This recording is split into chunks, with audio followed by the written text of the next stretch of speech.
After a grueling 12-hour hospital shift, I arrived home expecting relief, but something felt off. The security camera blinked ominously, and then my mother-in-law's voice crackled through the doorbell speaker, smug, triumphant. "Your wife doesn't want you here anymore, Lucas. The locks are changed. Find somewhere else to live." I didn't react. Victoria wanted a dramatic scene, but I wasn't giving her that satisfaction. Instead, I noticed my belongings tossed into boxes outside, a deliberate insult, sloppy, predictable. Calmly, I asked, "Where's Olivia?" "She's inside, staying with us while she processes everything."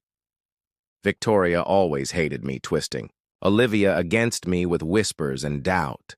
But tonight, she made a fatal mistake. I pulled out my phone. "Victoria, you should have done your homework. This house, it's mine. Olivia's name was never on the deed." Silence. Then, for the first time, uncertainty in her voice. "David told me it was ours." I smiled. "You really should have checked." I turned, got in my car, and made the next call. It was time to bring Victoria's empire crashing down. The truth unfolds. Minutes later, I was parked outside. Victoria's house with Ryan, Olivia's brother. He had tried calling Olivia all day. No response. Victoria fed him the same lie. We both knew something was wrong. Inside, the house was eerily perfect. Too perfect. Ryan searched upstairs while I checked the study. When I knocked, I heard a groggy, slurred, "Lucas?" I pushed the door open. Olivia sat slumped in a chair, wrapped in a blanket, her eyes glazed over. Ryan appeared behind me, pale. "Jesus Christ. I feel weird," Olivia murmured. My stomach dropped. She was drugged.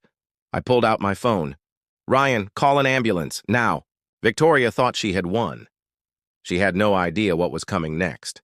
I sat on the couch, Olivia's limp form resting against me, her breathing slow and uneven. My hands clenched into fists as the grandfather clock ticked away the seconds. Across the room. Ryan stood near the door, pale, his phone pressed to his ear. "Yes, we need an ambulance. Possible overdose or intoxication. She's barely responsive." Overdose. The word made my blood run cold. I brushed Olivia's damp hair from her forehead, whispering her name. Her lips parted slightly, her brow furrowing, but her gaze remained unfocused. Ryan hung up. "They're on their way." I exhaled sharply, nodding. But this wasn't over, not even close. Victoria had done this, and I needed proof. My gaze flicked toward the study desk, Victoria's war room. If she had been plotting something, the evidence was there. Easing Olivia onto the couch, I stood. "Stay with her," I told Ryan. "I'm going to find out exactly what that woman did." Ryan hesitated, then nodded. "Make it fast." I rifled through the desk drawers. Empty, bills, useless. Then, bingo. A small velvet pouch hidden beneath a stack of documents. I pulled it, open, a prescription bottle tumbling into my palm. My stomach twisted as I turned the label. Lorazepam, a powerful sedative. Victoria's voice echoed in my head. "You work too hard, sweetheart. Let me make you some tea." It wasn't care. It was control. Rage boiled inside me. I turned to Ryan, who stared at the bottle, jaw tight. "She's been drugging Olivia." Ryan paled. "Jesus, that's why she's been so out of it lately. I thought she was just overwhelmed, but—" He shook his head. "She's been poisoning her." I nodded grimly. "And now we have proof." The door creaked open. My heart slammed against my ribs. "Victoria?" "No." Mark stepped in, eyes darting between us. "Paramedics are here. We need to move." I shoved the pill bottle into my pocket. "Let's go." The hospital smelled like antiseptic and stale coffee. Fluorescent lights buzzed overhead.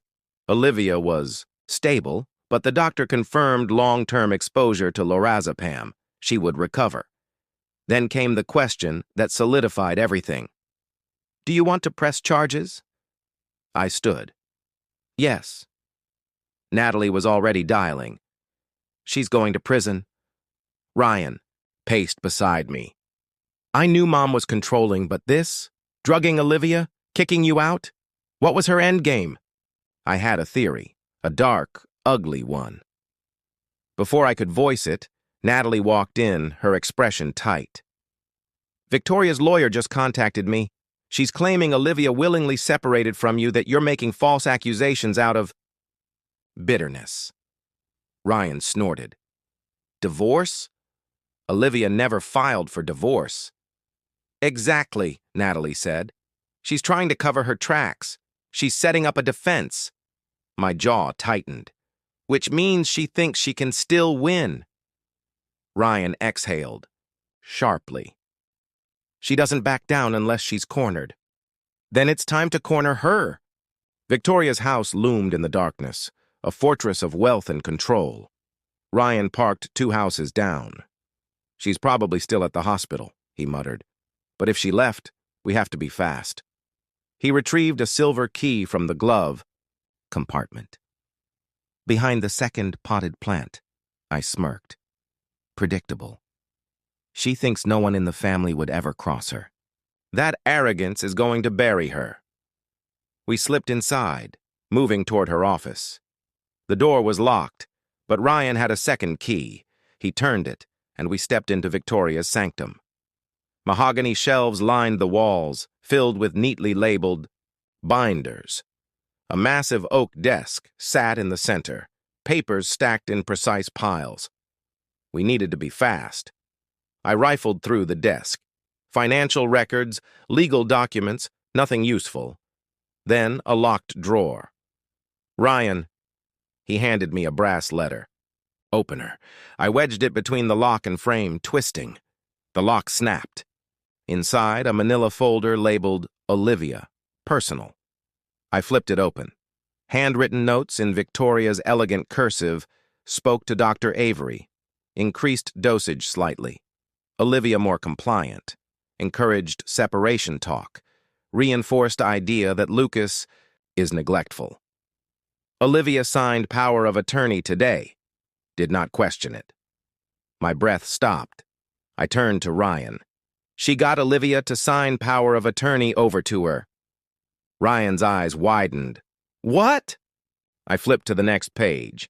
Legal documentation granting Victoria control over Olivia's finances and medical decisions. Ryan paled. "We need to get out of here." I stuffed the papers into my jacket and turned, only to come face to face with Victoria. She stood in the doorway, arms crossed, eyes blazing. "I was wondering when you'd show up."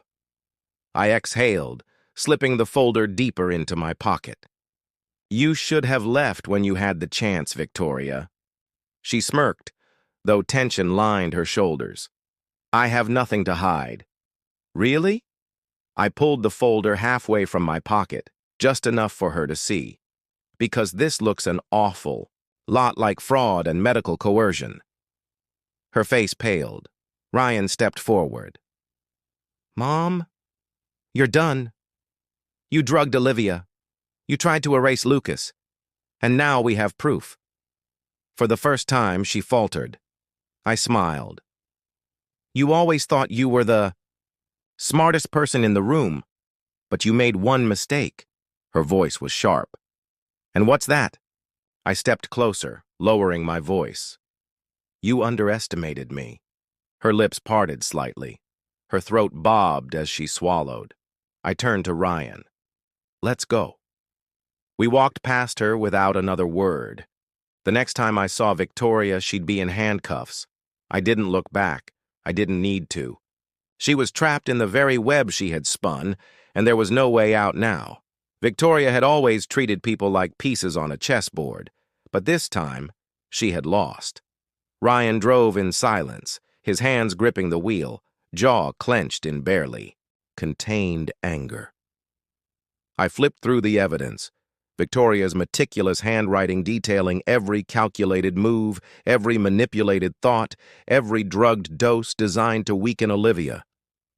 She wasn't just controlling her, I murmured. She was making Olivia legally dependent to take everything, including my house. Ryan exhaled sharply, and Olivia wouldn't have even known.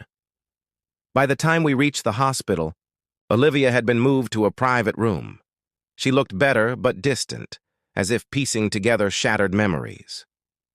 "Olivia," I whispered, taking her hand. Her eyelids fluttered open. "Lucas?" Her voice was hoarse. "What happened?" "You were drugged, Liv, for weeks, by Victoria." Her breath hitched as realization dawned. "The tea? She always made me tea." I nodded. "She laced it with lorazepam." A broken sound escaped her lips. "She told me I was imagining things, that I was losing control." I cupped her face. "She made you doubt yourself on purpose." Tears welled in her eyes. When she spotted her signature on the power of attorney papers, her whole body tensed.